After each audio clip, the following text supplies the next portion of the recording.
有10分钟。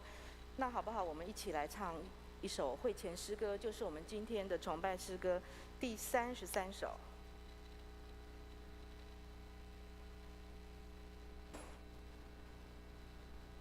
心灵粮诗选第33首，我要歌颂。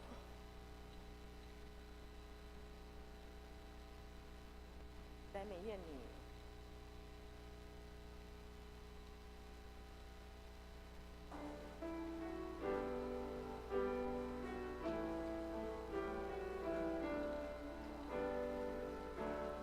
来，我要歌颂主在一生，我要赞美我的神，我默想主我的神，越高天高处喜乐，我要依靠主喜乐，我的心啊要歌颂赞美我主，我的心啊要称颂赞美我主，我的心啊要称颂赞美我主，我的心啊要称颂赞美我主。好，来再一次哈。对不起，来，对不起哦。来，再一次哦，对不起，先停一下。那个，周老师，你可不可以去拿一个普通的口罩给我？这个口罩我快要窒息了。好，来，再一次哈。好，来，我们一起哦，心灵粮诗选第33首，来，预备，起。要歌颂我的主在一生中，气息就要赞美我的神。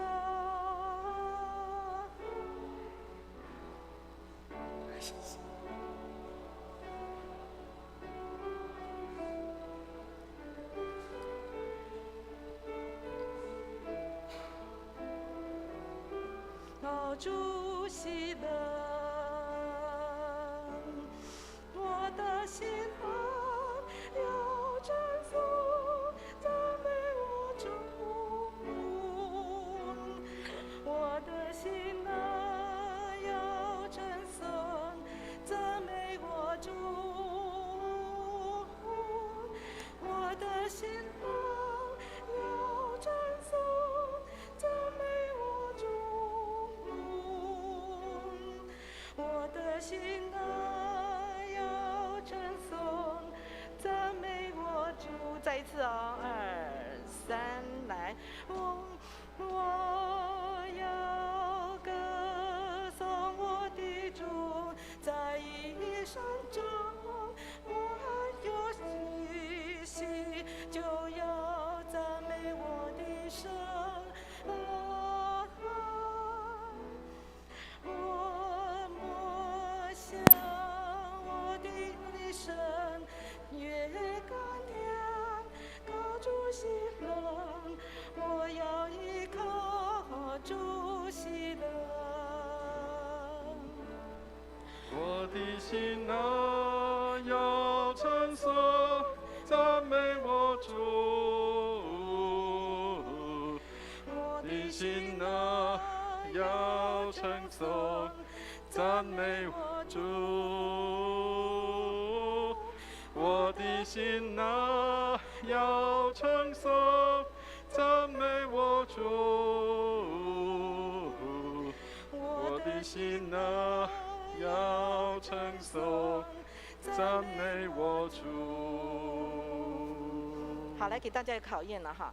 现在呢，第一行、第二行女生唱，3、4男生，5、6女生，7、8男生，试试看哦。好，看看你会不会唱哦。好，来，女生一起哦，来，预备，请我要歌颂我的主，在一生中，我还有气息，就要赞美我神。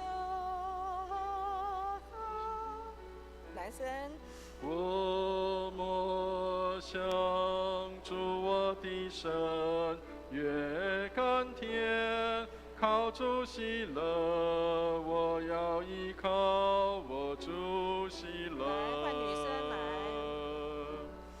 我的心啊，要称颂赞美我主。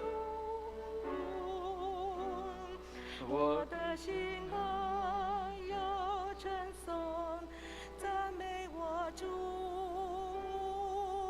男生。我的心啊，要称颂赞美我主。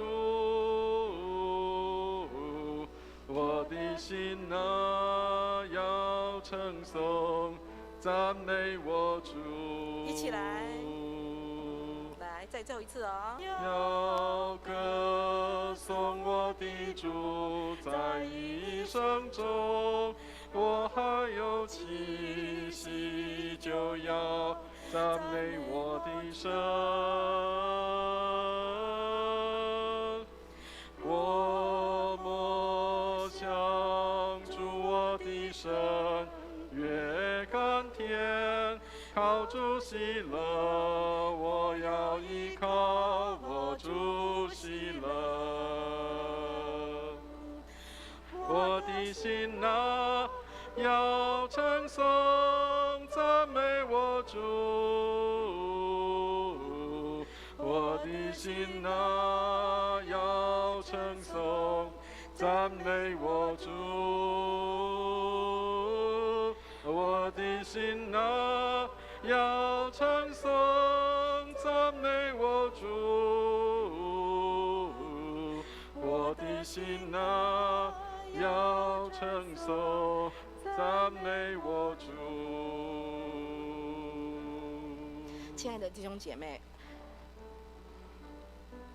今天是圣餐主日，我们要预备我们的心来领受圣餐。那先唱这首歌，是因为这个是我们今天的敬拜诗歌。我们知道今天没有敬拜赞美团来带领我们，我们自己可以用这首歌来敬拜赞美。待会儿呢，我们唱这首诗歌的时候呢，我们第一节齐唱，第二节就是1、2女生，3、4男生，像刚刚那样子唱。然后呢，我们请司琴给我们一个间奏，然后呢，回来以后我们再唱第3遍。好，这是待会我会再报告一次。那请预备心，开始我们今天的崇拜。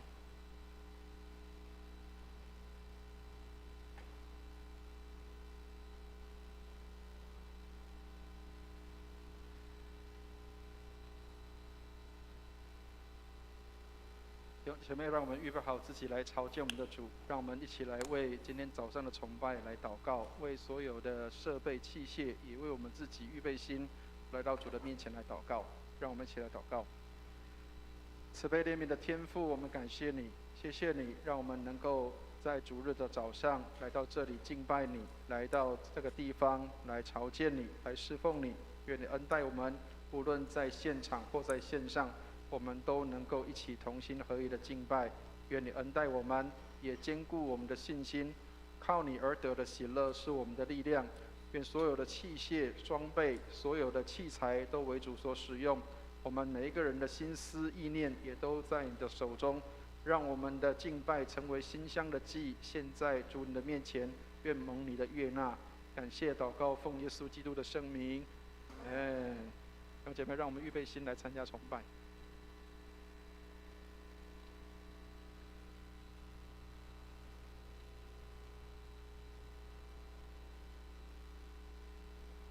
到主的殿中，当以心灵诚实敬拜主。让我们同颂主在圣殿中。在圣殿中，主在圣殿中，普天下的人在主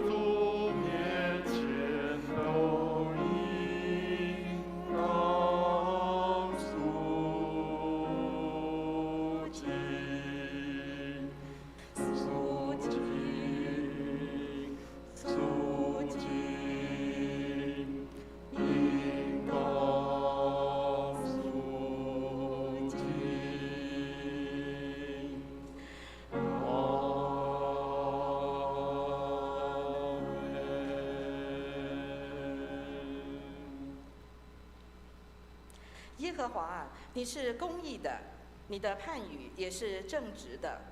求你照你的慈爱待仆人，将你的律例教训我。我们一起同心来祷告。天父上帝，今日在你的面前，我们要献上赞美、感谢与祈求。愿你的话语临到，使我们认识你，也认识我们自己。求你帮助我们甘心地顺服你，知道什么是你对我们的要求，使我们所行合乎你的旨意。你的作为远超我们所想所知。求你赐我们智慧，能够明白你的心意，活出美好的生命，使人从我们身上看见耶稣基督荣美的形象。我们如此祷告，是奉主耶稣之名求的。弟兄姐妹，我们现在呢要以新灵粮诗选第33首《我要歌颂》。新灵粮诗选第33首《我要歌颂》来敬拜我们的主。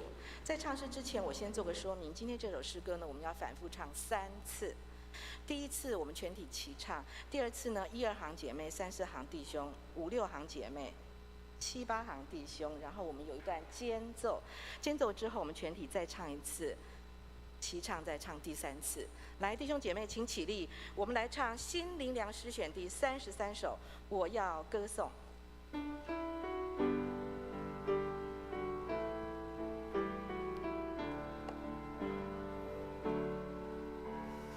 我要歌颂我的主，在一生中我还有气息，就要赞美我的神。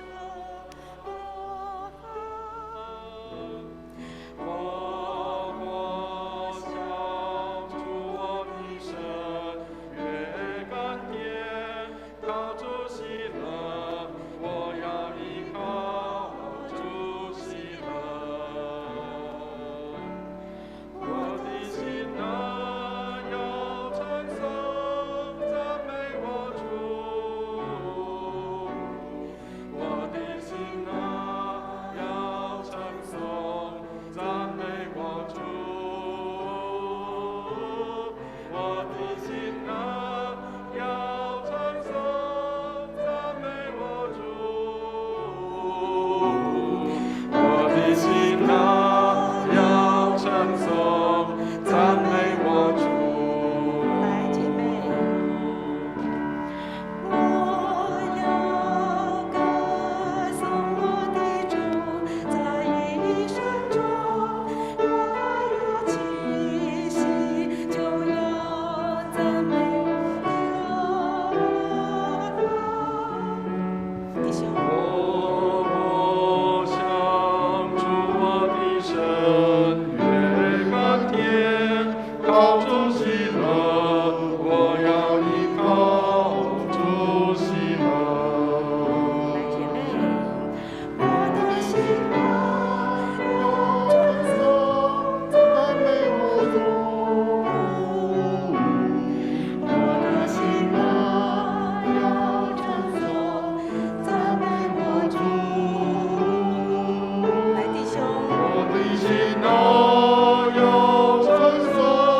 告白我们的信仰，请。我信上上帝全能的父，创造天地的主。我信我主耶稣基督，上帝的独生子，因圣灵感孕，由童真女玛利亚所生，在本丢比拉多手下受难，被钉于十字架，受死，埋葬，降下阴间，第3天从死人中复活，升天，坐在全能父上帝的右边，将来必从那里降临，审判活人死人。我信圣灵，我信圣而公之教会，我信圣徒相通，我信罪得赦免，我信身体的复活，我信永生。阿门。荣耀颂。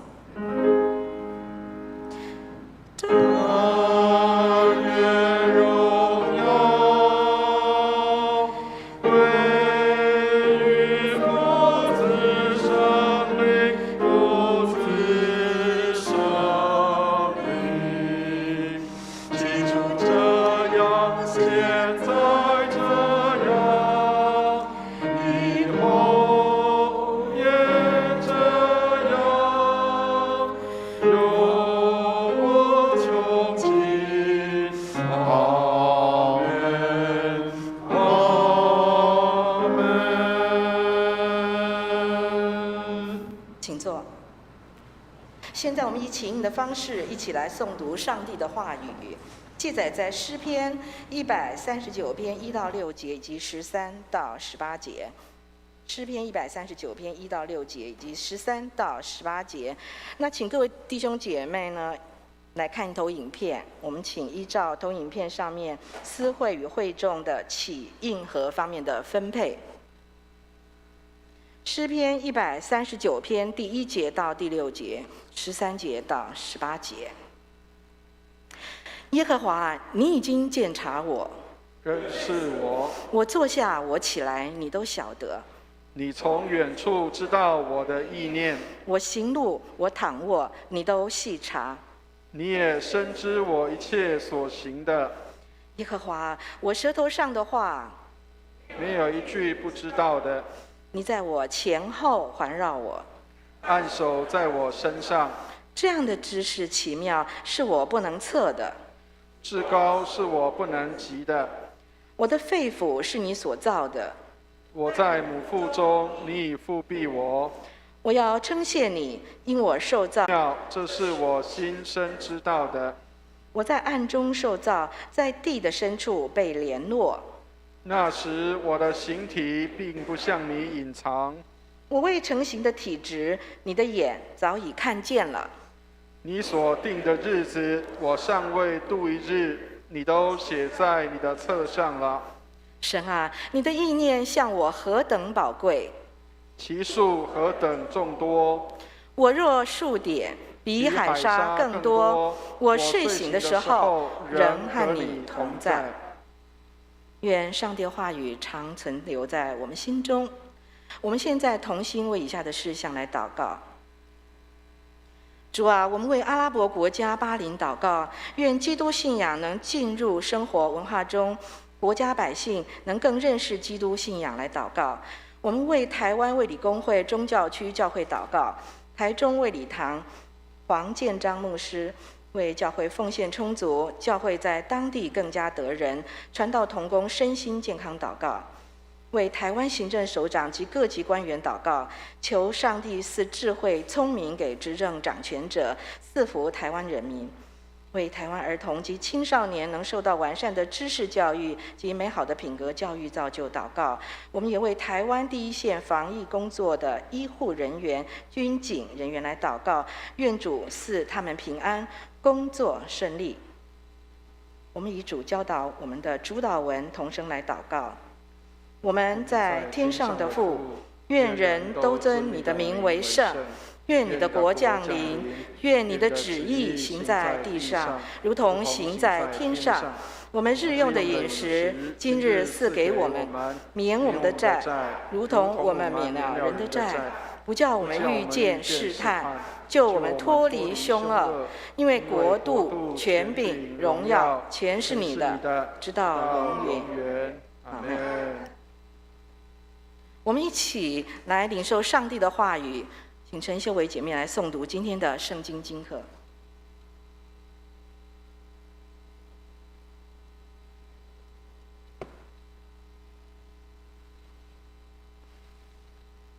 第一处的经课在耶利米书18章1至11节，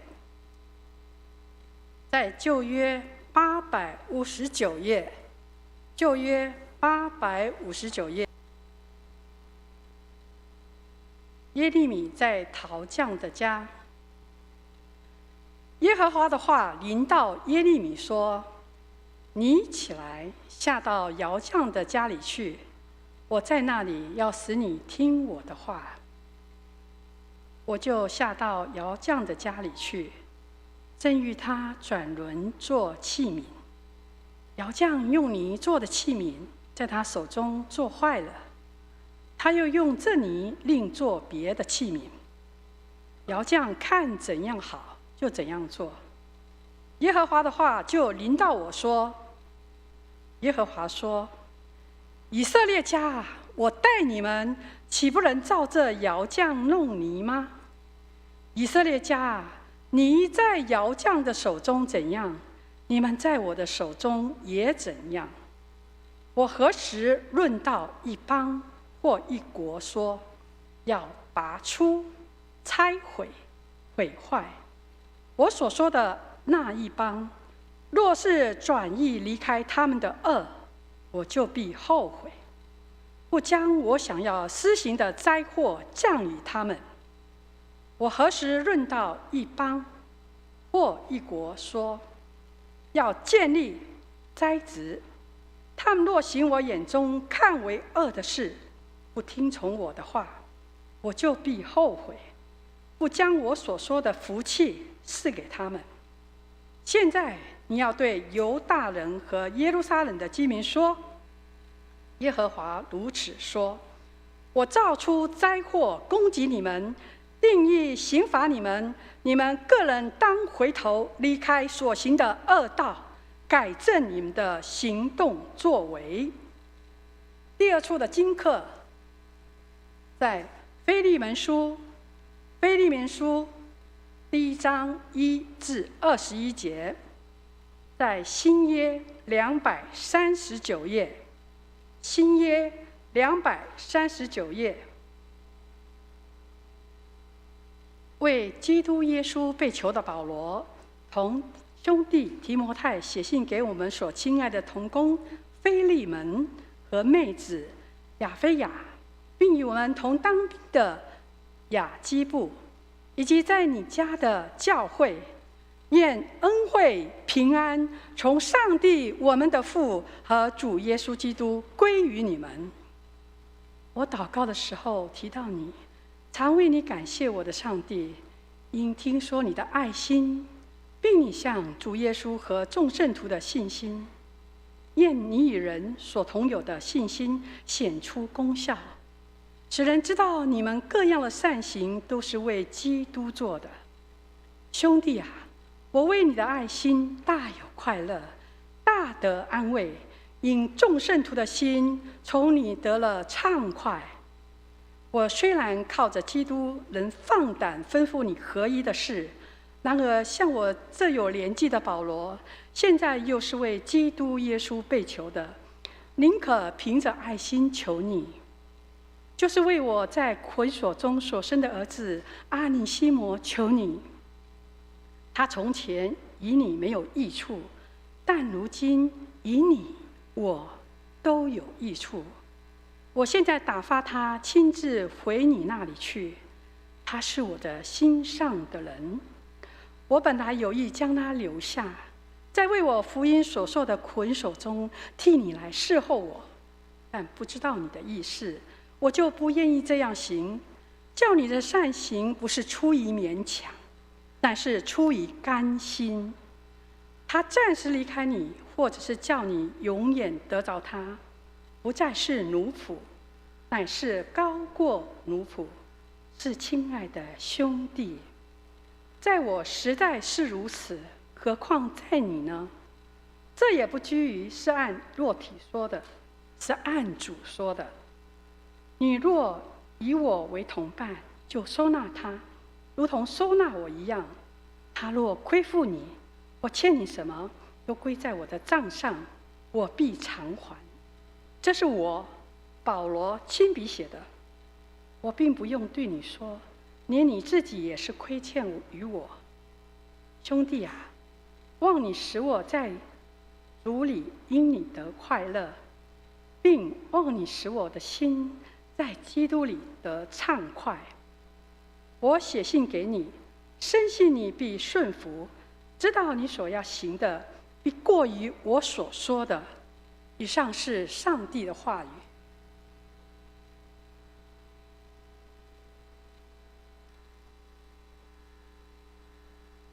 请听上帝的话，记载在路加福音14章25到33节。路加福音14章25到33节。有极多的人和耶稣同行，他转过来对他们说：人到我这里来，若不爱我胜过爱自己的父母、妻子、儿女、弟兄姐妹和自己的生命，就不能做我的门徒。凡不背着自己十字架跟从我的，也不能做我的门徒。你们哪一个要盖一座楼，不先做下算计花费，能盖成不能呢？恐怕安了地基不能成功，看见的人都笑话他，说这个人开了工，却不能完工。或是一个王出去和别的王打仗，岂不先坐下酌量，能用1万兵去敌那领2万兵来攻打他的吗？若是不能，就趁敌人还远的时候，派使者去求和息的条款。这样你们无论什么人，若不撇下一切所有的，就不能做我的门徒。现在由诗班来献诗，他们要唱的诗歌是《天父必看顾你》。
以下由本堂的蔡伟文牧师来证道，他证道的题目是“撇下所有，换跟随”。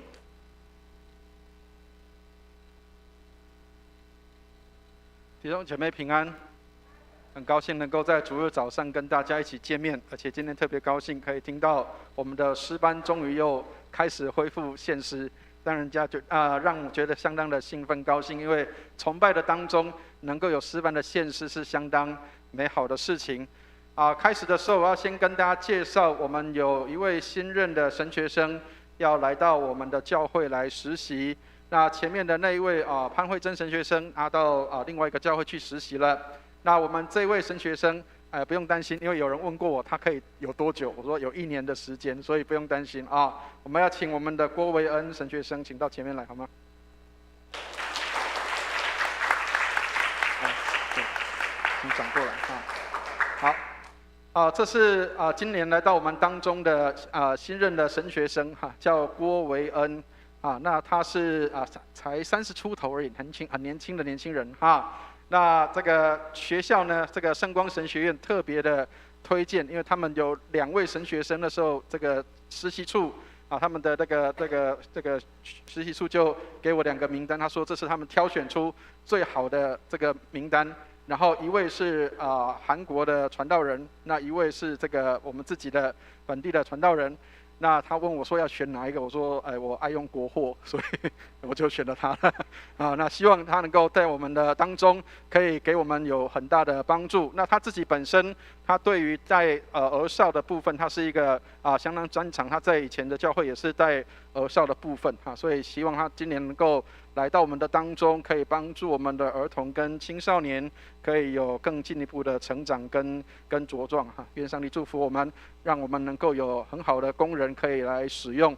那我们也一起为他来祷告，求上帝来带领他，让他能够在我们当中的实习都一切的顺利。那我们一起来为郭维恩神学生来祷告，我们一起来祷告。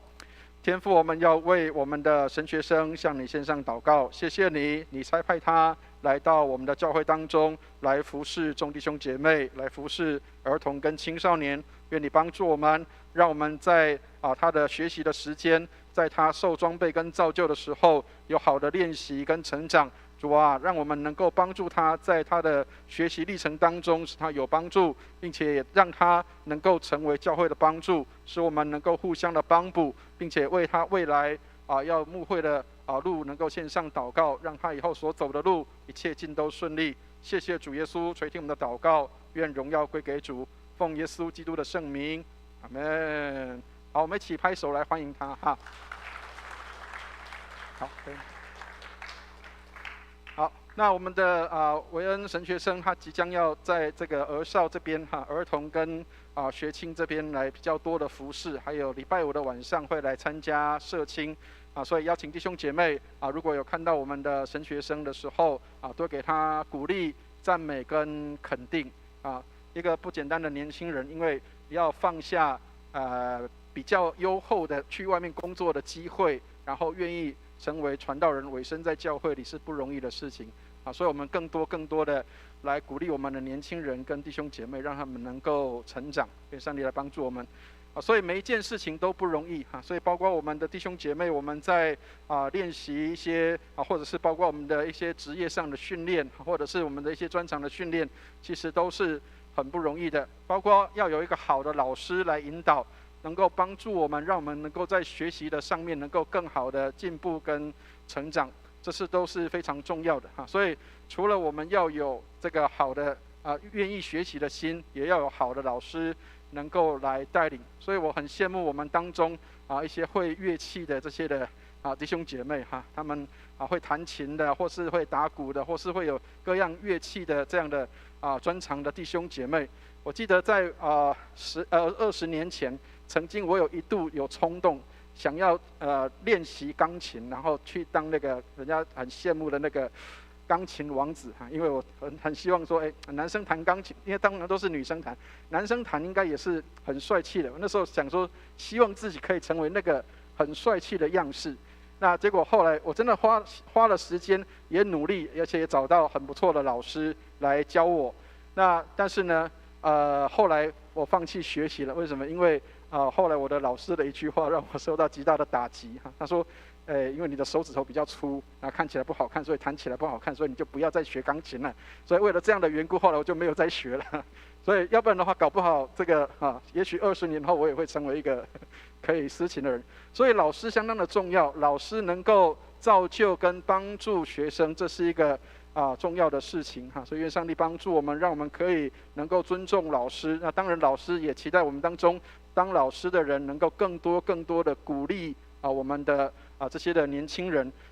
以前在犹太人的习惯里面，他们会称呼自己的父母亲，也称呼他们叫老师，家庭的老师。为什么？因为你人生当中第一个教导你的人，其实就是你的父母亲。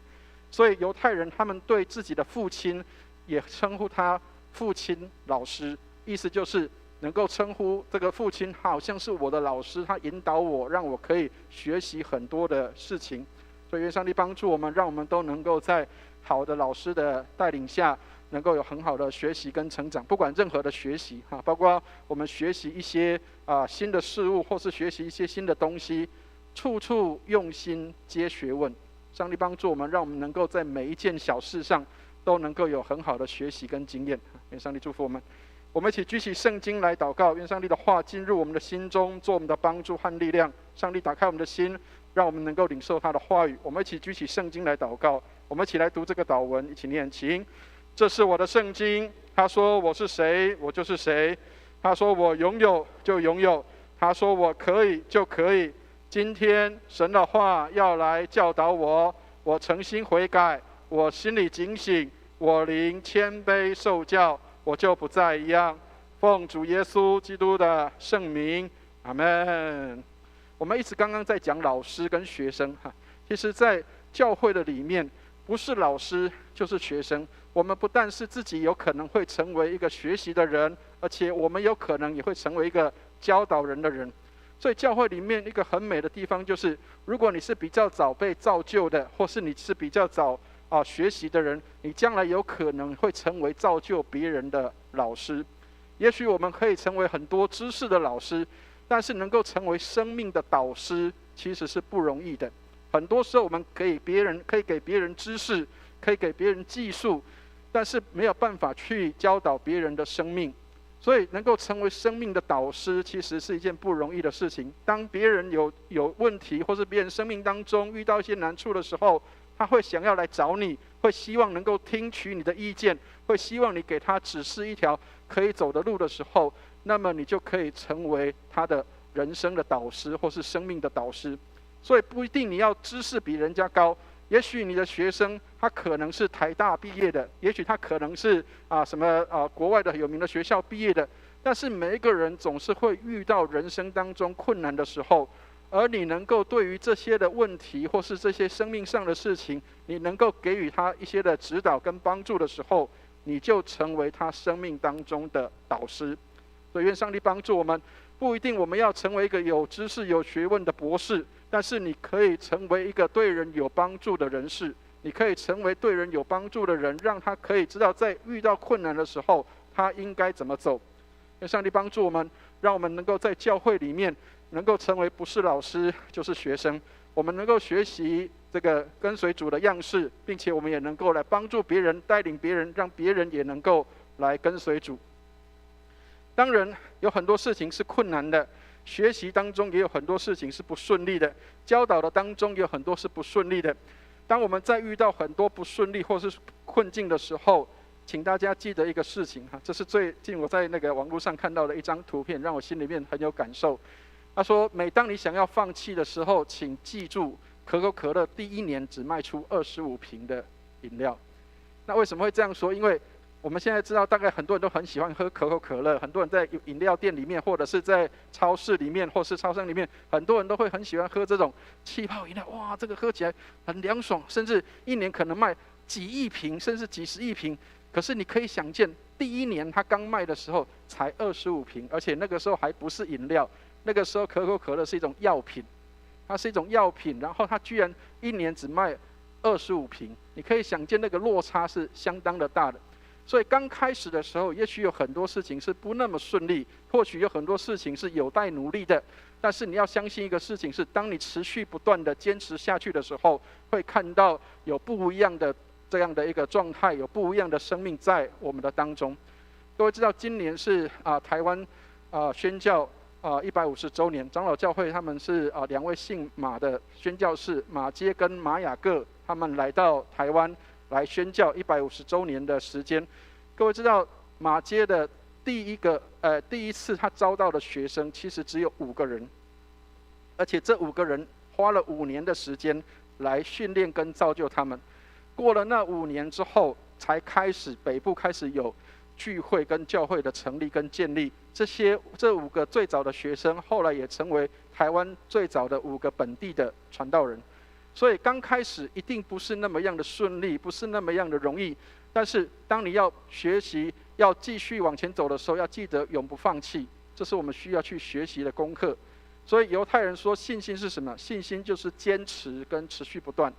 上帝帮助我们，让我们能够来学习在信心的里面学习坚持跟持续不断的这样的一个精神在我们的当中。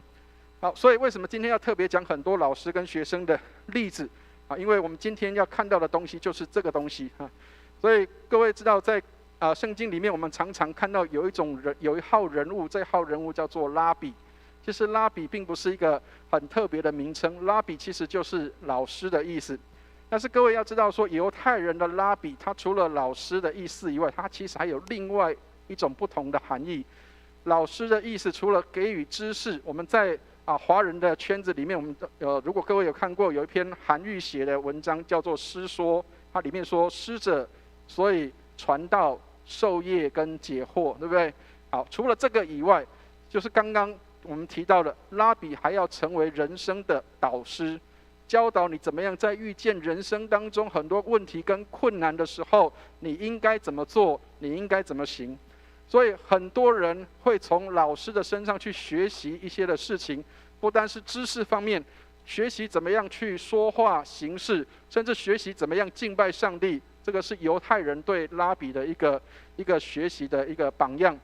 所以犹太人对拉比、对老师是相当的尊重跟尊敬的。他们那个尊重跟尊敬，甚至有时候远超过对自己的父母亲的尊重跟尊敬，因为能够帮助你一生能够走在对的路上，这个对的老师是一个相当重要的事情。所以犹太拉比是一个在圣经当中很重要的角色。那当然另外一个角色就是学生，所以我们会看到犹太的学生其实就是我们讲的门徒。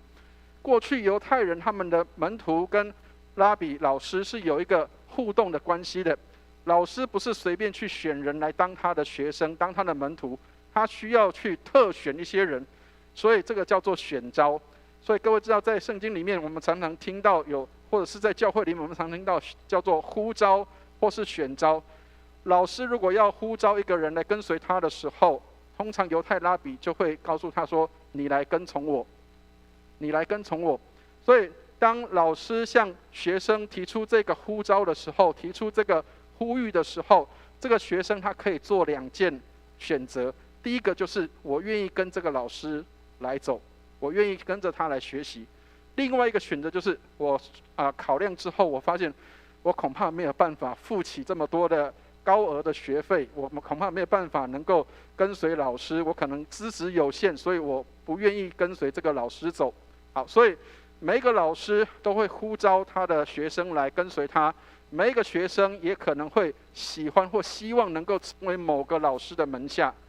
所以各位知道，在圣经新约圣经里面，各位如果看使徒行传的话，有一个人叫做保罗，这个人是一个很重要的使徒，但是这个人他曾经在一个很有名的老师叫做加玛列的门下，意思就是加玛列是一个当时很有名的老师，所以呼召这个学生来成为门下的弟子，这个是当时的老师的一个做法。而学生要做什么？学生要每一天要学习渴慕来效法他的老师。所以人从学生的身上可以看到老师的样式，可以看到老师的样子。所以亲爱的弟兄姐妹，上帝帮助我们。我们有没有想过说，今天我们来到教会来做礼拜，今天我们来这里学习圣经，我们来读圣经，我们来敬拜上帝。我们有没有活出跟学习出像耶稣基督的样式？人有没有从我们的身上去看到耶稣的样式，还是从我们的身上从来没有看过耶稣长什么样子？很多人想说我要看到耶稣长什么样子，其实从谁可以看到？从我们的身上可以看到。耶稣长什么样子，从我们每一个人的身上可以看到。你会看到每一个人身上都有学习到耶稣的样式的不一样的面向。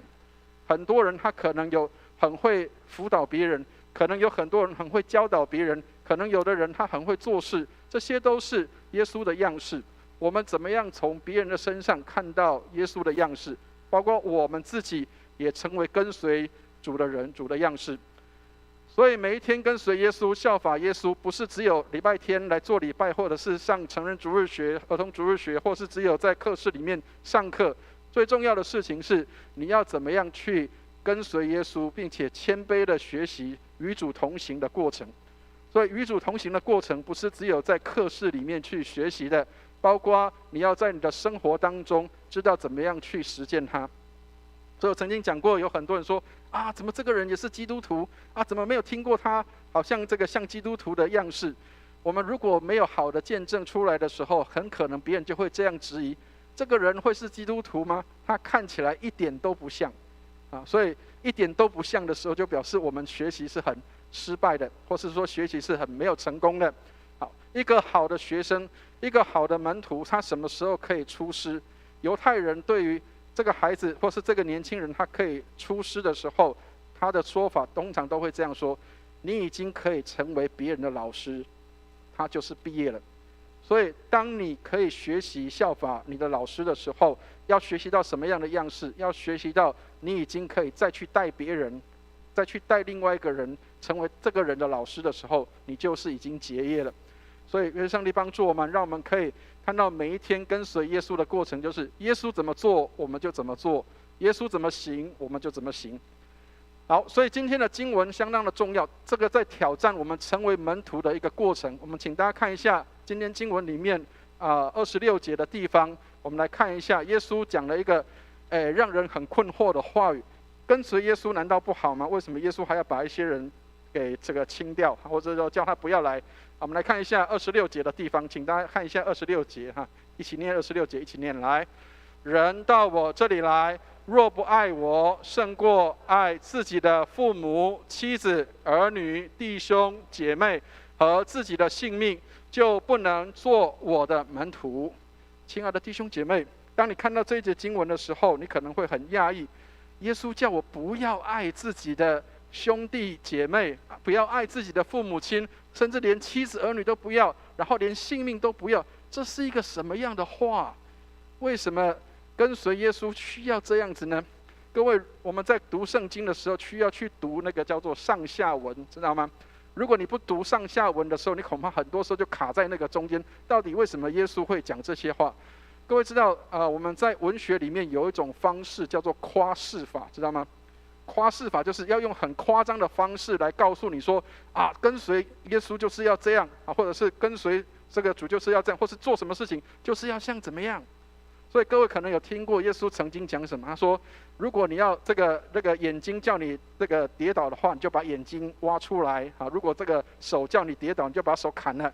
各位，不是真的叫你把手砍了，眼睛挖出来，不是，是你要把它断绝的那个痛苦，就好像挖眼睛砍手一样的那样的痛。所以耶稣讲这个是一个比喻，比喻什么？他说，如果不爱我胜过爱自己的父母、妻子、儿女、弟兄姐妹和自己的生命，他说不能做我的门徒。各位如果看上一节的时候，25节的时候，各位可以看到一个东西叫做有很多的人要这个与耶稣同行。各位如果看到这一节经文的时候，我不知道你的感受会是什么。各位知道有一种角色或是一种人物，不算人物，算角色，或者是叫做一群人，这一群人叫做粉丝，知道吗？听过粉丝吗？什么叫粉丝？就是比如说这个球星他很会打球，或是这个歌星他很会唱歌，然后就一群人簇拥他，要希望可以一睹他的风采，然后所有的人都拥挤到他的身边，希望可以跟他在一起。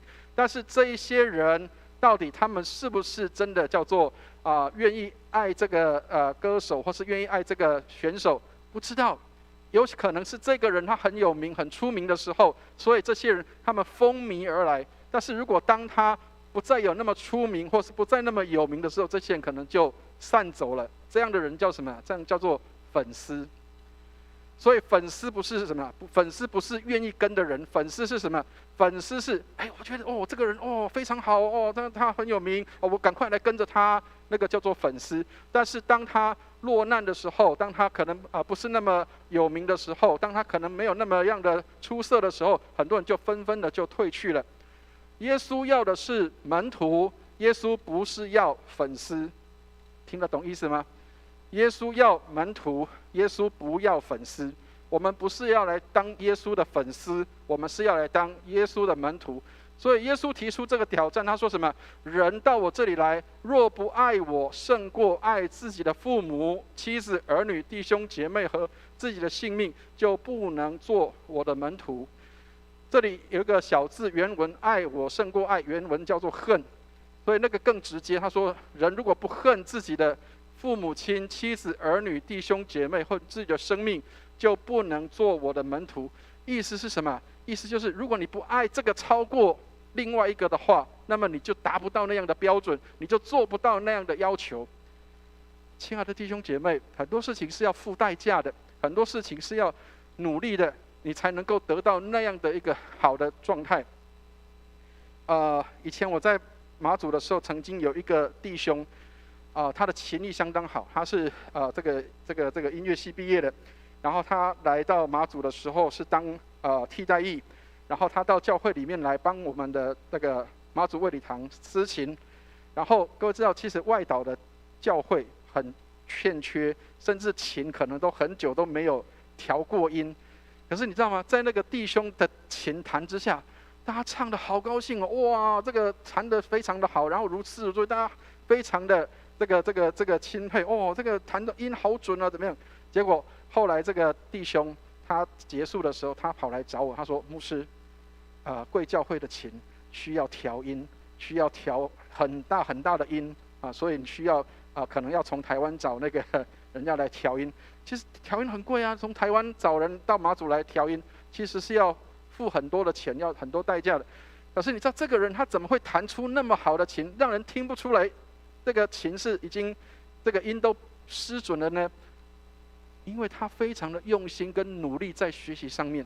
他跟我们讲说他的经历，他说5岁的时候，他就要一天要有8个小时坐在琴房里面练琴。亲爱的弟兄姐妹，5岁的孩子，你可以想见一个事情：5岁的孩子，谁会乖乖的坐在琴房里面练琴？谁不喜欢去找糖果吃，找乖乖吃？谁不喜欢跟朋友去玩？有谁会愿意牺牲那个时间去做一个很 boring 的事情，在那边弹8个小时的琴？亲爱的弟兄姐妹，这就是代价，这就是代价。跟随耶稣就像这样，你要跟随耶稣。他说：“你若不爱我，胜过爱那些东西。”各位，哪个学生不爱？哪个孩子不爱？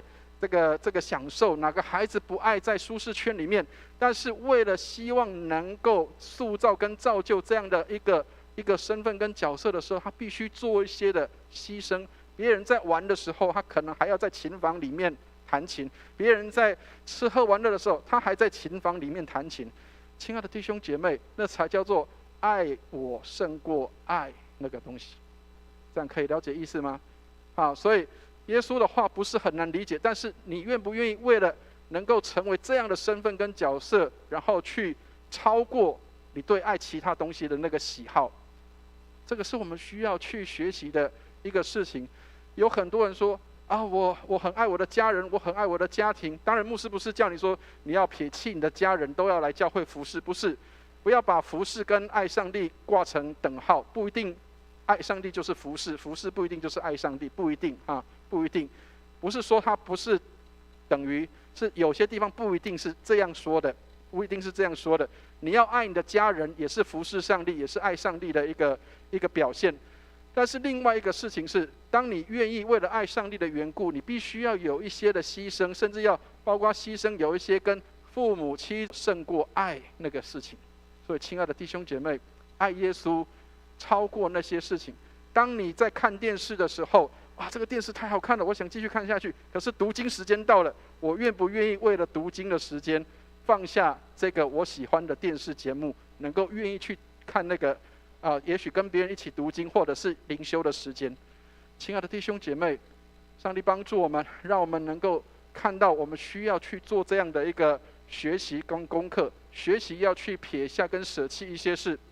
教会跟社会的一些的价值观是常常是格格不入的，而且是这个不一样的一个状态。所以我们会发现有一些东西在取舍的当中，你要做什么样的决定，是一个相当重要的事情。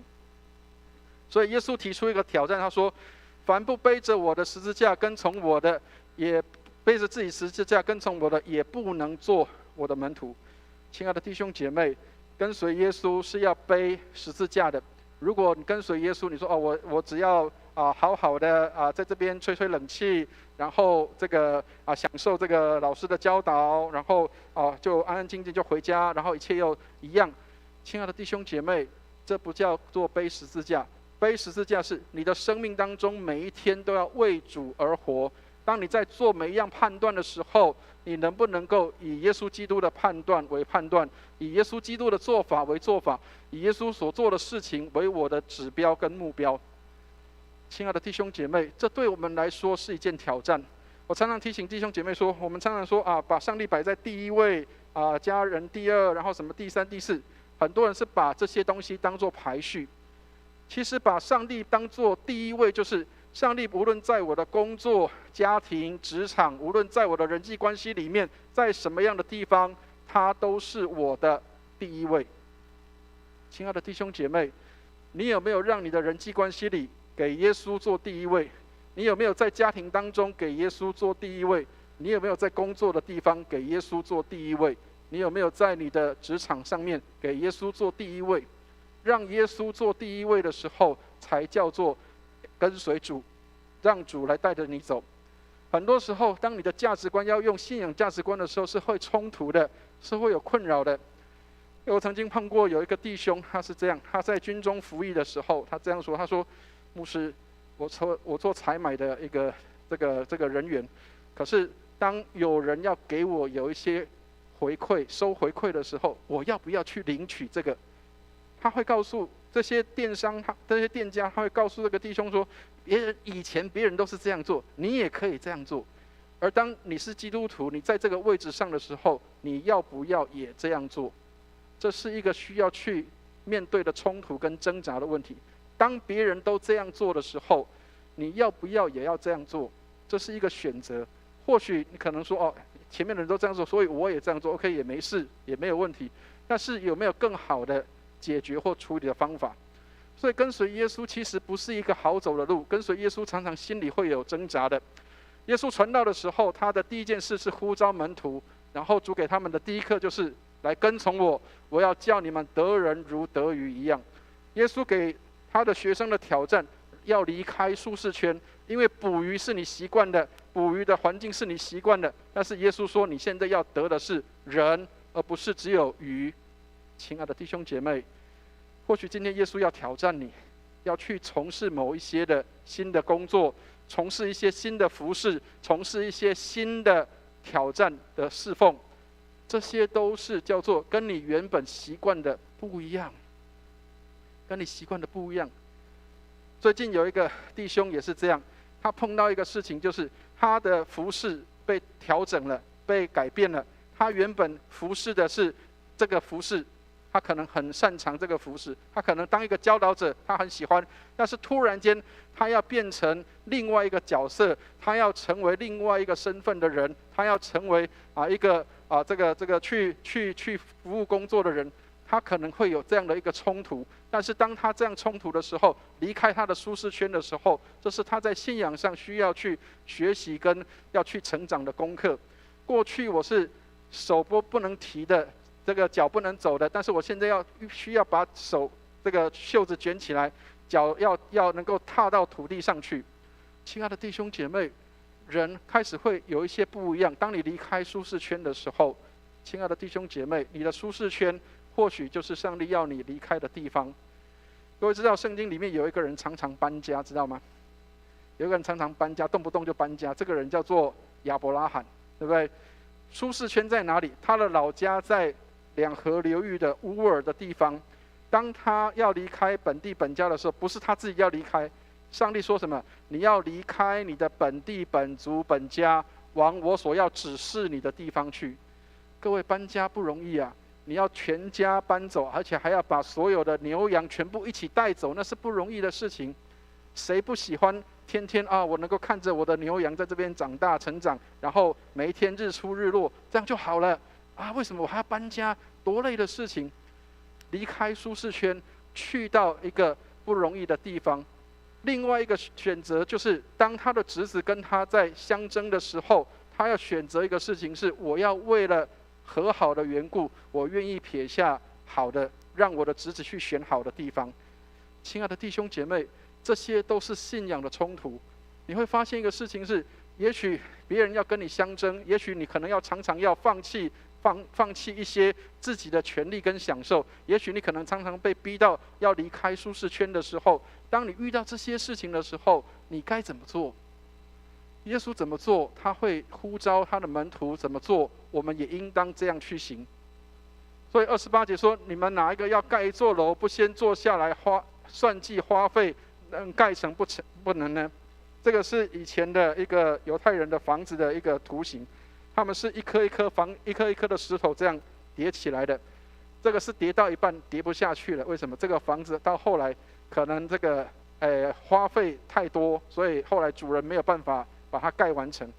所以耶稣讲什么？他说：如果你盖房子的时候，你要考虑你能不能够把它能够完成。另外一个说什么？一个王出去和别的王打仗，那你是不是要先想一下，你能够去领1万兵去抵挡2万兵吗？亲爱的弟兄姐妹，跟随主要计算成本跟代价的。你愿不愿意为了主的缘故，能够这样的尽力去做，努力去做，甚至完全的投入在那个地方，而不计那些的代价？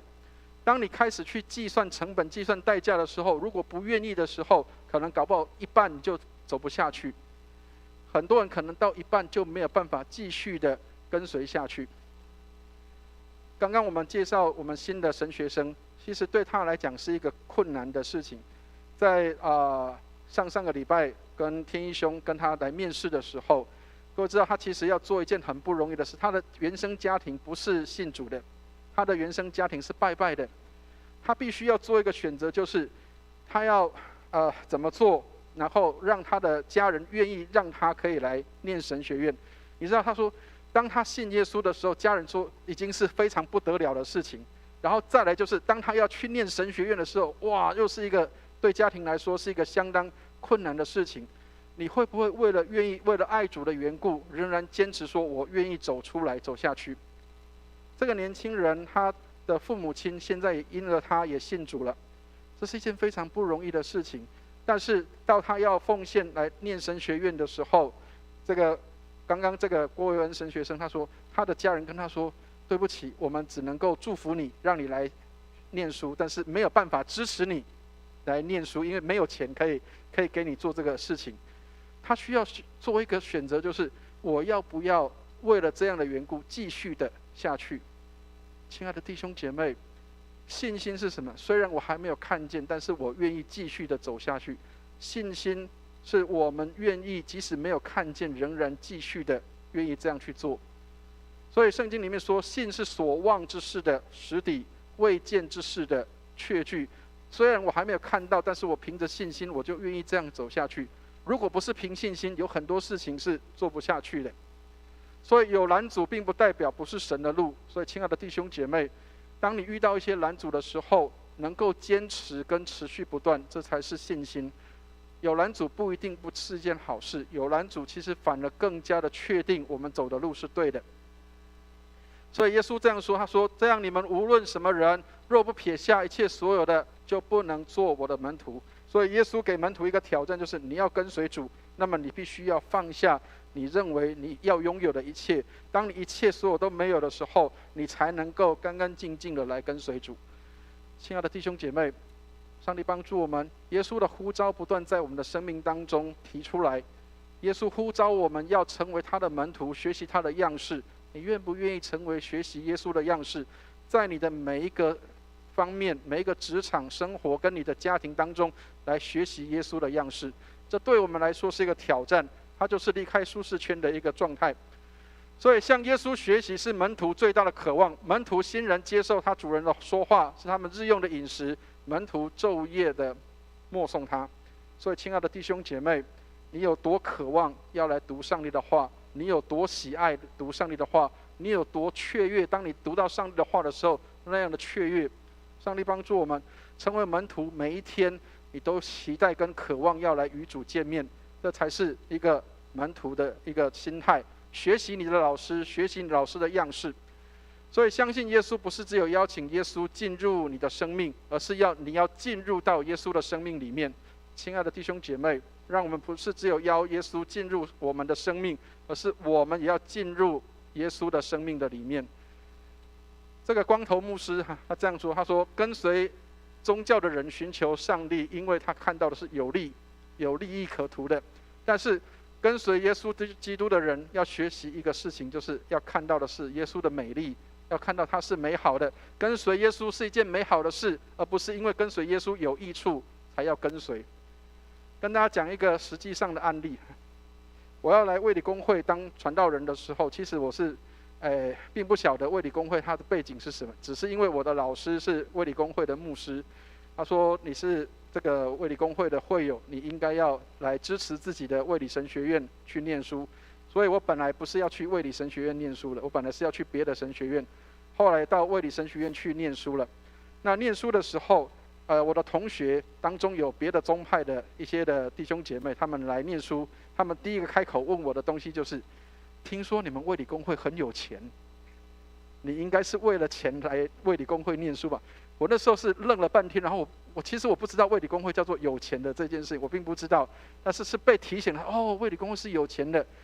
亲爱的弟兄姐妹，不是为了有钱，不是为了好处来念卫理神学院，而是你愿意跟随耶稣，那才是真的。所以通常如果要为了利益去念的，恐怕就很困难。跟各位报告一个真实的事情，因为我从进卫理公会到现在，除了这3年在荣光堂，还有2年的时间在台北卫理堂以外，20年的当中，我有将近15年的时间都在布道所，都在小教会里。那个不是一个好待的地方，不是一个容易的地方。很多人以为说啊，来卫理公会里面哦，你就可以躺着干、躺着吃哦，你看这个每个月都有薪水可以领。没有，不是这样的，不是这样的。很多时候你还要担心下个月会不会发得出薪水，下个月会不会有饭可以吃，不知道。去东港的时候，从零开始，会有哪里来？没有会有。各位知道，我现在出去在我们自己荣光堂里面的时候很幸福，为什么？因为我从楼上下来，每一天我接触到了98%都是我们自己的会友，所以每天都是跟基督徒一起相处，非常好，非常温暖，对不对？可是你知道我在东港的时候，每一次开门打开来，98%都是没有信主的人，98%都没有信主的人。你从哪里得到温暖？你从哪里得到支持？你从哪里得到帮助？没有。所以信耶稣不是为了让你来得温暖的，信耶稣不是让你来舒适圈里面，信耶稣是要付代价挑战的。投资在地上的都会过去，但是投资在天上的会存到永远。亲爱的弟兄姐妹，当你拥有这一切丰富的时候，你要投资在什么样的地方？你愿意投资在什么样的状态里？投资在永恒的事物上，仅此一生，投资在永恒的里面。当你能够拥有很多的金钱，当你拥有很多资源的时候，你能不能够用在一些需要的地方，用在一些孩子们的身上，用在一些年轻人身上？当你看到他们没有资源需要帮助的时候，你能够有资源的时候，能不能够帮助到他们？当他们需要的时候，能不能够给予他们供应？这是我们可以去投入跟投资的。上帝帮助我们，也许我们不一定有很多的这个学识或者是学问，但是我们拥有的，我们可以供应在人的需要上，让人可以得帮助，而且这样的帮助可以存到永远的。亲爱的弟兄姐妹，坐在一个最微小的弟兄身上，就是坐在主的身上。或许你投资的东西在一个年轻孩子的身上，在10年、20年后，也许他得到的东西是更多的回馈。也许我们投资的只是一些，但是将来上帝要给我们看到的是永恒存到永远的事。所以今天的经文给我们几个提醒：第一个，耶稣呼召人要为天国离开舒适圈。所以亲爱的弟兄姐妹，你有没有预备好要离开舒适圈？如果你要离开舒适圈，那么你要做预备，就是人的在世上的使命是要为天国做预备的。你要来为将来要进入到天国里面来做预备，这个是我们在地上的使命。你要不要为进入天国做这些预备，还是每一天浑浑噩噩的过你的每一天的生活？耶稣呼召我们要离开舒适圈，做一些调整跟改变。刚刚提到亚伯拉罕，有一个牧师这样说，他说：不要怕先为神付出什么，世上万有都是神的。当你给神的时候，神必不亏待你，他必丰丰富富的报偿给你。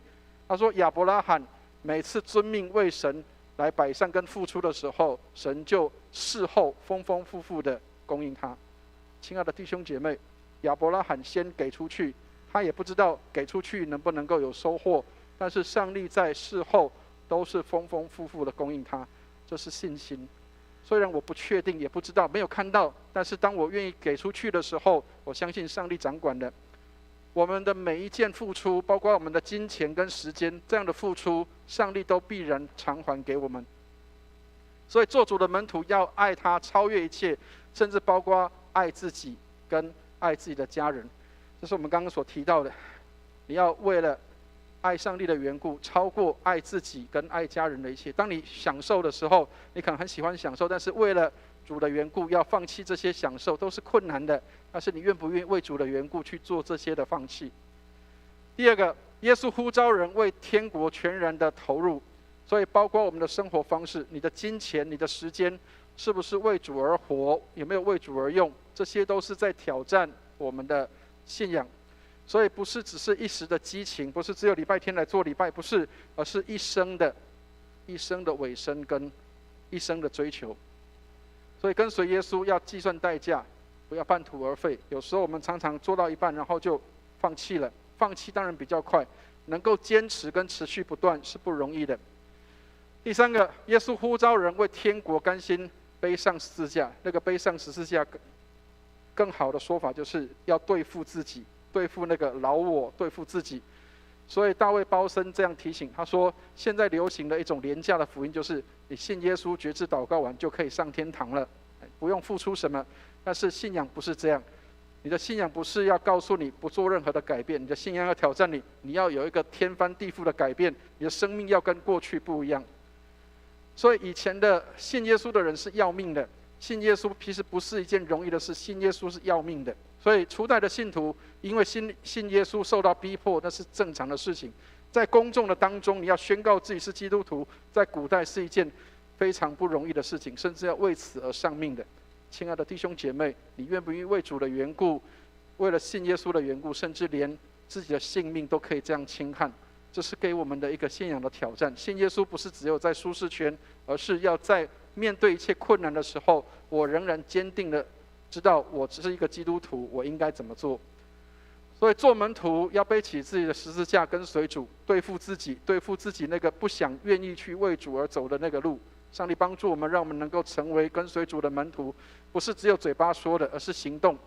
所以撇下所有的跟随主，你会发现你所撇下的，他会给你超过你所想象跟期待的。上帝帮助我们，让我们凭着信心相信上帝是愿意赐给我们这样丰富的上帝。愿上帝祝福我们。我们一起来祷告。慈悲怜悯的天父，愿你帮助我们，让我们能够在面对一些困难跟挑战的时候，甚至是挑战我们信仰的时候，我们仍然心里坚定。困难的时候你与我们同行，患难当中你与我们同在，也让我们能够知道，无论我们往哪里去，都能够活出主你的样式，使人看见基督的生命在我们的里面活。谢谢你垂听我们的祷告，愿荣耀归给主，奉耶稣基督的圣名，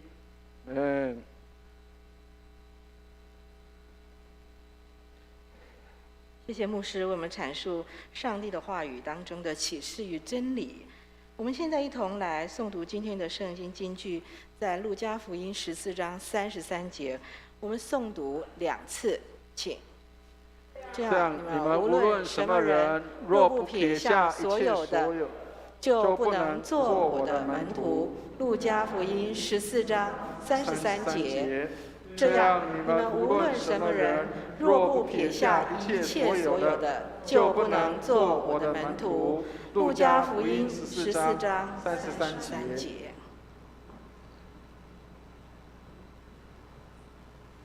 弟兄姐妹，我们现在来唱圣餐诗歌，新灵粮诗选第30首。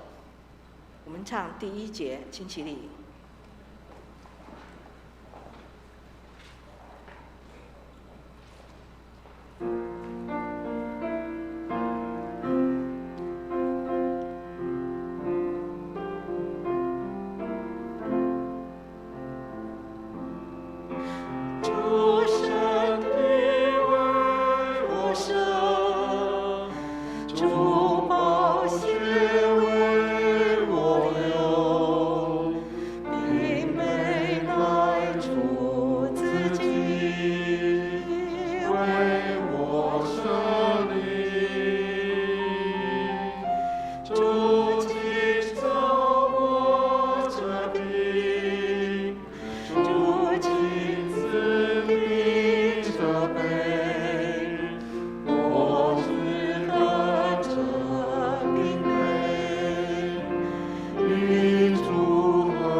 请坐。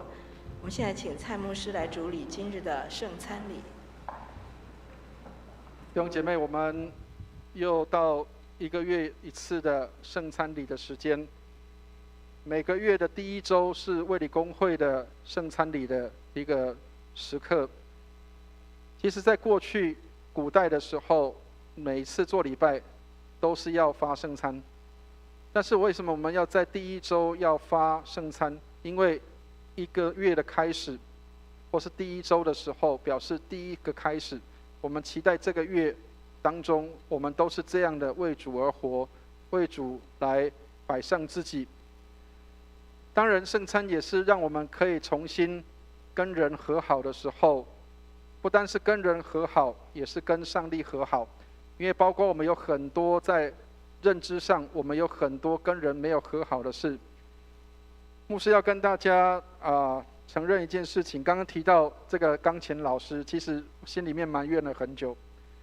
其实当权柄的人物，我们没有办法说常常能够满足所有人的期待。这个老师的讲话其实让我受伤了一段时间，但是我也要学习去饶恕跟原谅。或许他不是故意的。弟兄姐妹，牧师站在台上，有时候我们讲话也不是故意的，或许有时候心直口快，也许有时候我们所讲的东西直接从心里出发，但是并不是有意要害别人或者是要伤害人，并没有。各位知道华语里面有句话讲叫做恨铁不成钢，知道吗？很多老师很多家长常常会讲说恨铁不成钢，但是那个恨铁不成钢的时候，在锻造的过程当中，有时候不小心就把那个铁给打坏了，不是故意的。有时候我们的说话可能会让人不小心受了伤，有时候我们的长辈，包括我们的父母亲，可能不小心说的话也会让我们受伤。所以以弗所书跟哥罗西书里面都常常提到这个事情。他说做父母的不要惹儿女的气，免得他们失了志气。我们成为领袖，或者是成为教导者，或是成为父母亲，或是成为在上的尊位者，有时候我们常常不小心讲的话会伤了人，我们自己不知道，没有察觉。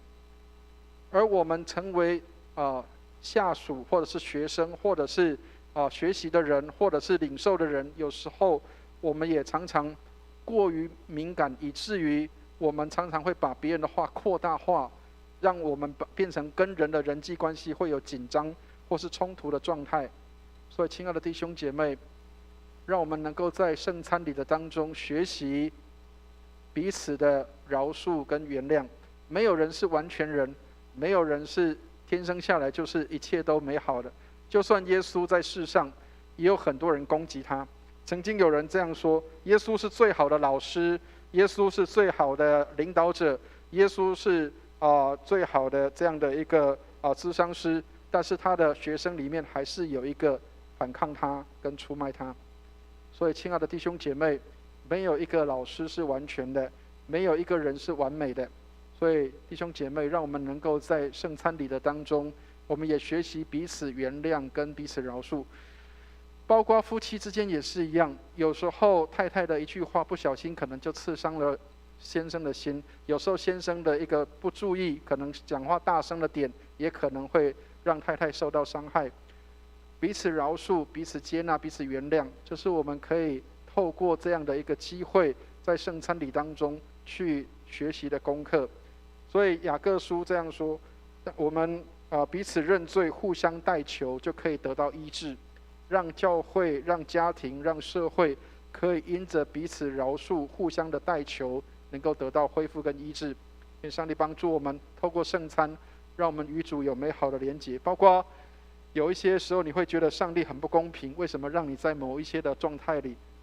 愿你也能够有这样的一个很好的蒙上帝的怜悯，来饶恕跟原谅。或许上帝没有按照你的心意，没有按照你想象的这样带领你，愿上帝都帮助你，让你可以看到上帝没有对你有恶意，上帝仍然是恩待跟愿意爱你的。上帝帮助我们，让我们可以能够透过彼此接纳跟彼此饶恕，使我们可以得恢复跟医治。愿上帝帮助我们。看啊，我站在门外叩门，若有听见我声音就开门的，我要进到他那里去，我与他，他与我一同坐席。你们若真实悔罪，与人亲爱和睦，立志自心，从今以后遵主的命令，行主的道，就当存信心前来到全能上帝的台前，谦虚忏悔，领这圣餐，得受恩惠。让我们一起来读认罪文。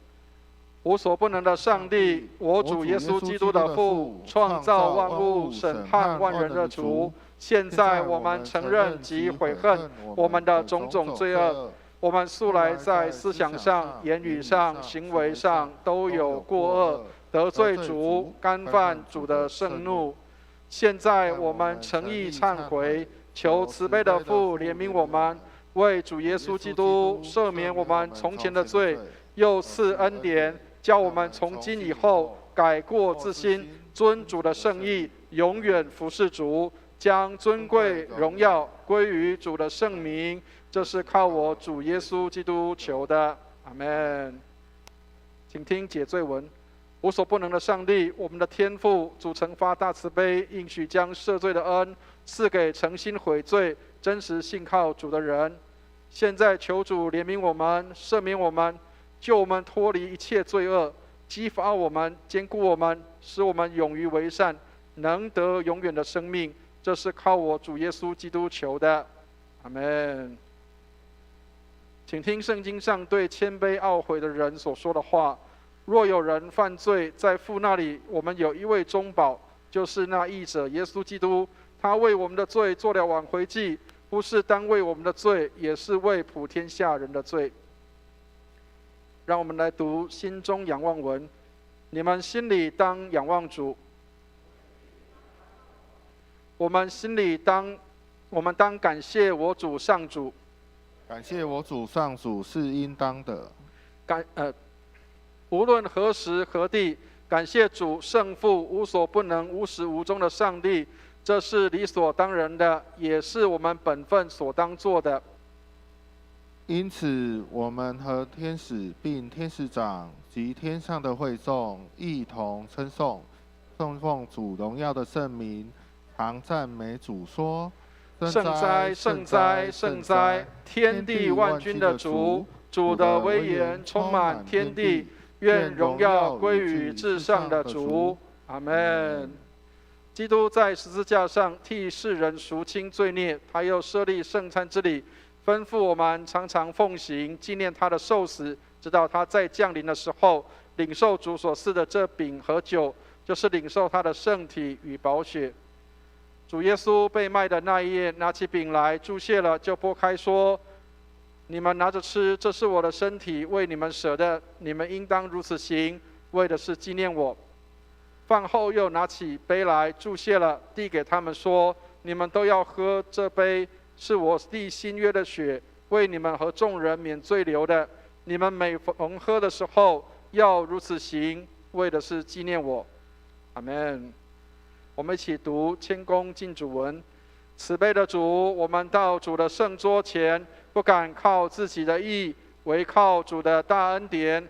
唯主永无更改，常施怜悯，叫我们能领受上帝爱子耶稣基督的圣体与宝血，使我们犯罪的身体和灵魂都可被他的宝血洗清，而获得丰富的生命。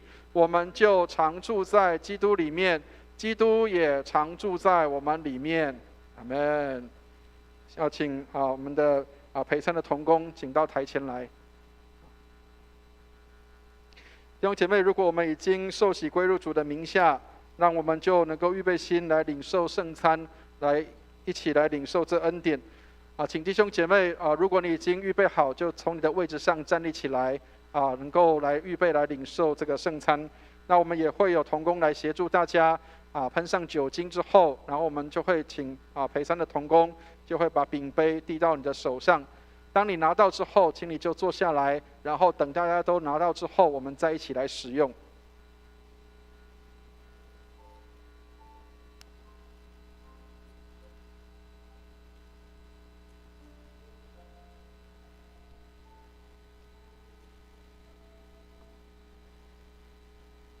是老师。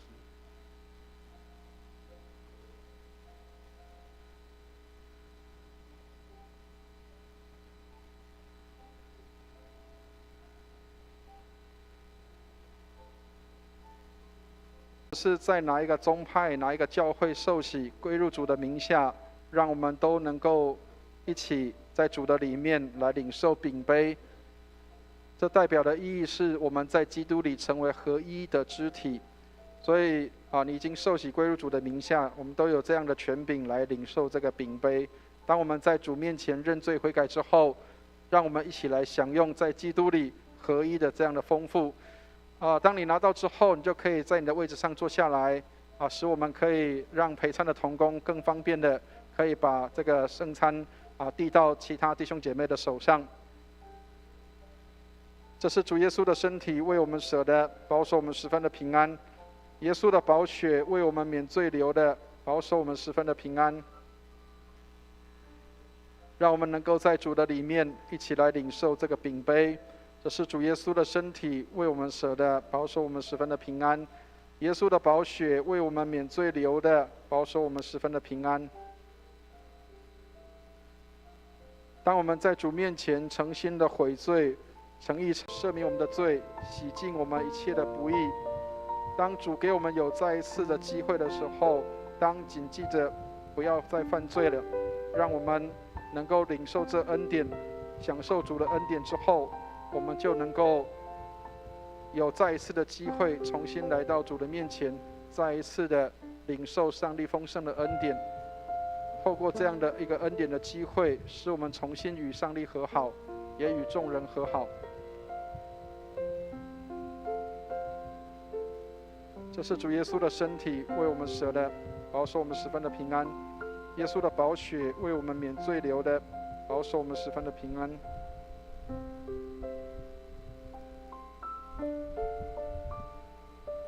身体为神，保守你十分的平安。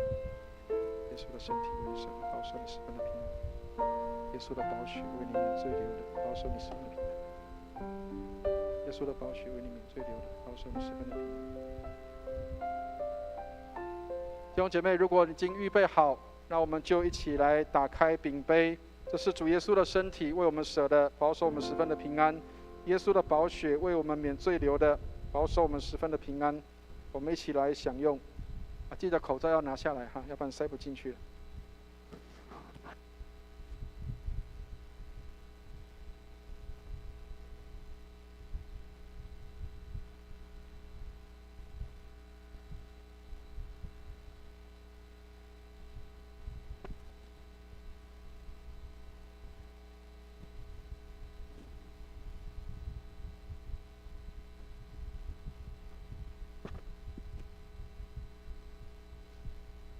吃完之后我们一样口罩要戴好哈。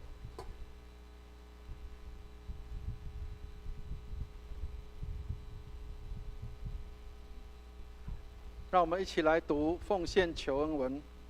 赞美和感谢主，借着主耶稣基督舍身流血，得蒙赦罪与诸般的恩赐，现在将自己献给主，做合宜清洁的活祭，恳求主使我们得蒙主的大恩鸿福。我们罪恶深重，原不配来献祭于主，但我们求主接受我们区区的至诚，因为主耶稣基督饶恕我们的过犯，所以唯有求主欢喜悦纳，不要计算我们的行为。但愿尊贵荣耀归于无所不能的圣父、圣子、圣灵三位一体的主，永世无尽。阿们。我们今天圣餐礼到这里。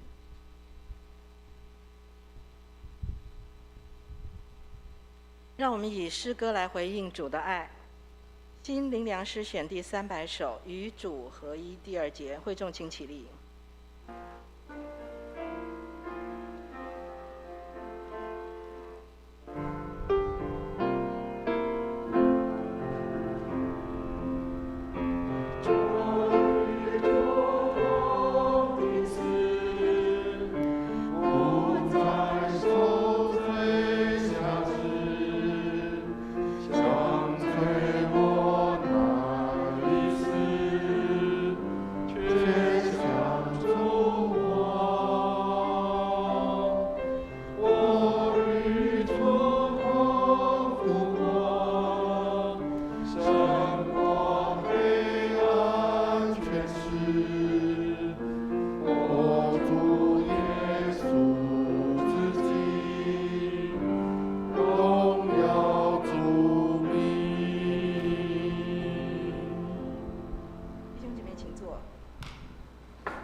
现在我们要收纳基督徒的奉献，请司献的同工到台前来。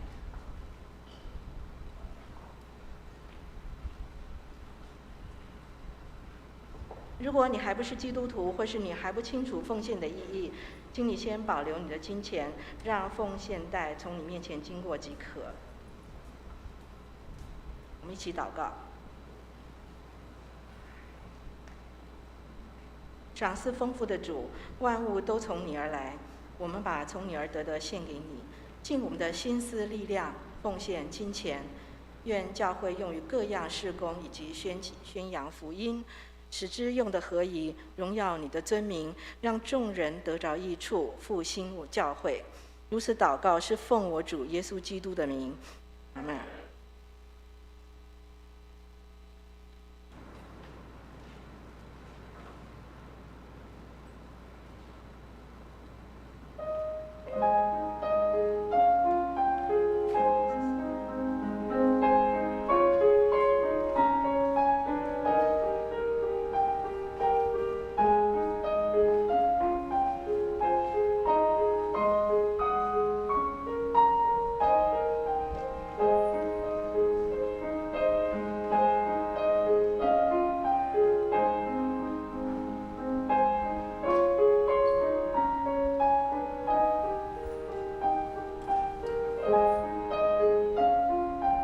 弟兄姐妹，请起立，我们唱《向主献成歌》。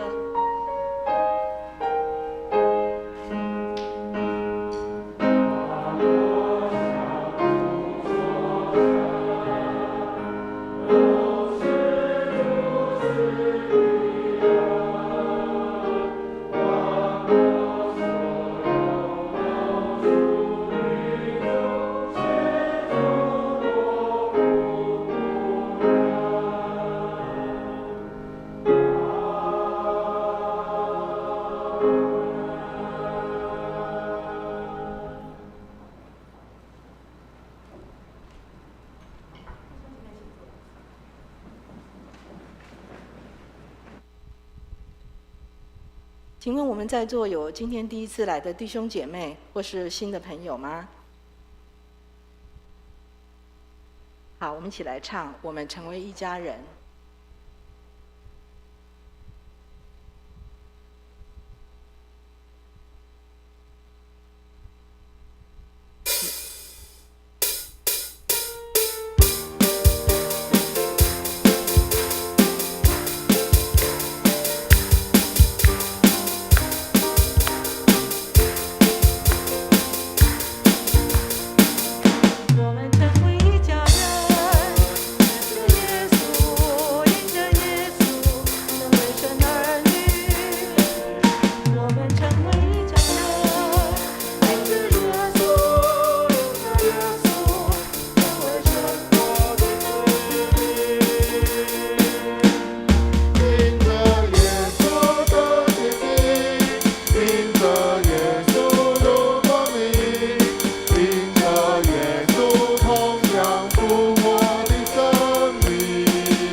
成为生活的使命。因着耶稣的决心，因着耶稣的名，因着耶稣同享复活的生命，同享生命的喜悦，同在爱中面前，因着耶稣同受丰盛的产业。请坐。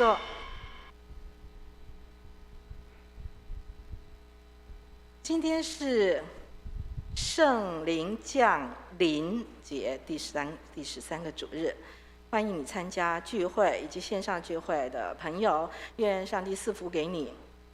今天主日崇拜后要召开第9月份的小组长会议，1点半召开9月份执事会，请执事同工留步参加。有一件很重要的事情，就是本堂新任的干事林如姐妹已经在9月1号上任，请问她在这里吗？去忙了，在下面啦去忙了。好对本来想要介绍她一下的哈。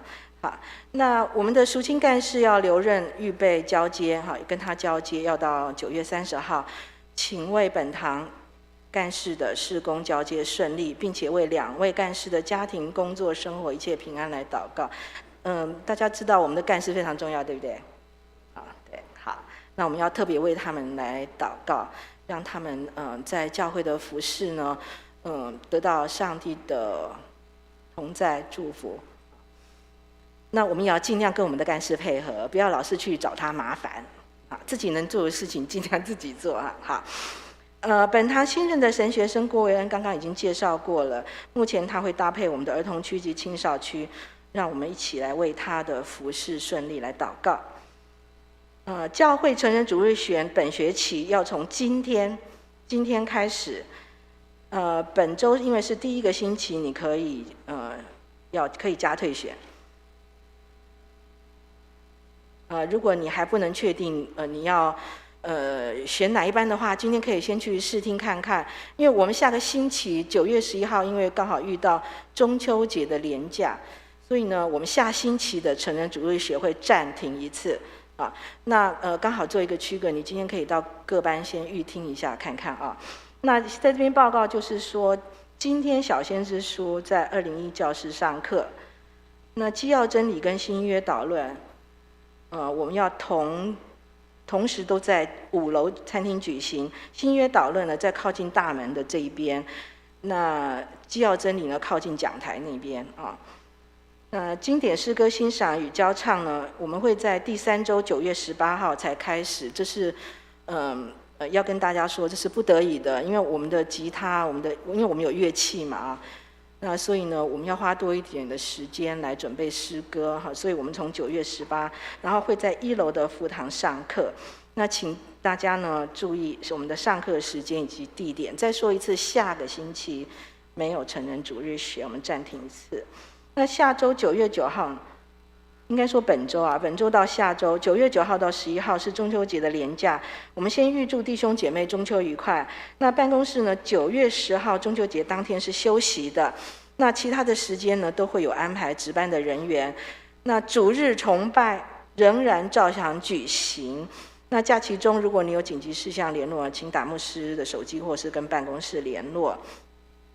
我们贵里神学院延伸班从9月23号要开始上课，我们这一学期开的是释经学，请为开课及报名的顺利来祷告。那我们的会友与布道部门录制小组聚会灵修影片呢，将在近期上线，请弟兄姐妹关心，并且为录播的过程来祷告。这是一件非常不容易的事情啊。那因为疫情比较缓解了，所以教会礼拜4的祷告会呢是实体与线上来并行的举行。教会各小组及成主日学的活动，那我们自己来决定是要维持实体呢，或者是要开放线上。主日崇拜台语堂跟国语堂以实体及线上直播崇拜并行。请弟兄姐妹，如果你觉得身体状况你不舒服的话呢，就尽量以线上崇拜为主。因为线上直播跟实体崇拜并行，所以弟兄姐妹这非常重要。如果你有一般的奉献或科技还没有进步到你们奉献虚拟所以请注意，我们都是实体奉献。那你可以呢利用周间，如果你都是线上崇拜的话呢，你可以利用周间上班的时间交由办公室，或者是利用邮局啊或其他的银行信用卡来转账奉献。那请注意，就是说你如果是转账奉献的话，请你务必要填写你的姓名，这样我们的会计才比较好来作业。我们的蔡牧师在星期三晚上7点到9点已经开了新旧约圣经综览课程。这个课程是为了红本门徒的来做预备哈，它是先前的预备课程啊，也欢迎大家旁听。我们的教会总版上面都会有连结，你可以点出来旁听。那教会在2023年，我想应该是23年吧，啊，教会2023年推动哀读经计划，有意参与的弟兄姐妹请跟李淑一执事来联络。那肢体消息我就暂时的省略。弟兄姐妹，我们请起立，我们来唱3-1颂。普天之下万国万民，齐声赞美父子圣灵，三位一体，同荣同尊，万有基业，万福基本。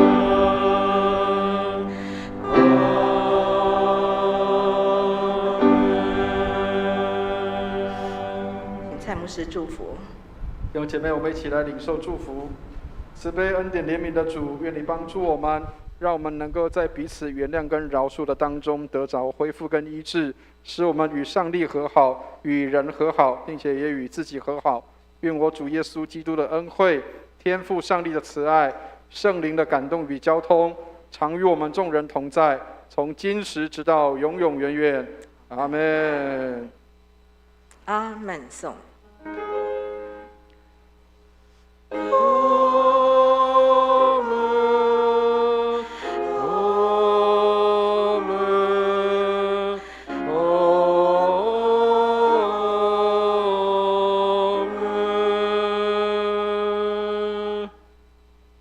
请坐。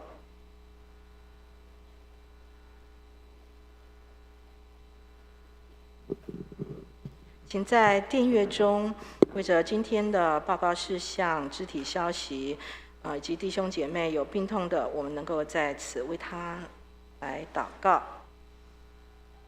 有病痛、忧伤的弟兄姐妹，欢迎你到台前来，牧师要为你祷告。